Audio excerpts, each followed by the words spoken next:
یہاں آپ کو بتائیں گھریلو صارفین کی گیس میں 2 سال میں چوتھی بار اضافے کا خدشہ ہے۔ اوگرا سوئی ناردرن گیس کمپنی کی درخواست پر کل لاہور میں سماعت کرے گی۔ سوئی صدرن گیس کمپنی کی درخواست پر اوگرا 8 نومبر کو کراچی میں سماعت ہوگی۔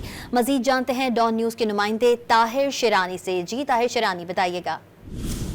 دیکھیں 2 سال سے بھی کم عرصے میں گیس صارفین پر 953 ارب روپے کا اضافی بوجھ ڈالا جا چکا ہے اور 3 بار گیس مہنگی کی جا چکی ہے۔ اب چوتھی بار گھریلو صارفین کے لیے گیس مہنگی کیے جانے کا امکان ہے، کیونکہ جو دونوں سرکاری گیس کمپنیاں سوئی ناردرن سوئی صدر، ان کی جانب سے اوگرا میں درخواستیں دائر کی جا چکی ہیں۔ اوگرا سوئی ناردرن گیس کمپنی کی درخواست پر کل لاہور میں اور سوئی صدرن گیس کمپنی کی درخواست پر اوگرا 8 نومبر کو کراچی میں سماعت کرے گی۔ اسلام آباد سمیت پنجاب، خیبر پختونخوا کے لیے گیس 3.66%، جبکہ سندھ اور بلوچستان کے لیے گیس 53.47% مہنگی کرنے کی درخواستیں اوگرا میں دائر کی گئی ہیں۔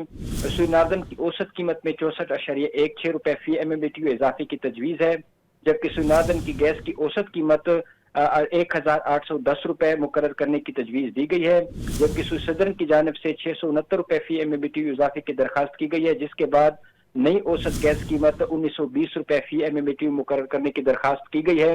گیس کمپنیوں نے 1 جولائی 2024 سے گیس مہنگی کرنے کا مطالبہ کیا ہے اور اس حوالے سے اوگرا سماعتوں کے بعد اپنا فیصلہ وفاقی حکومت کو بھجوائے گی اور وفاقی حکومت کی منظوری کے بعد اوگرا کی جانب سے نئی گیس کی قیمتوں کا نوٹیفیکیشن جاری کیا جائے گا۔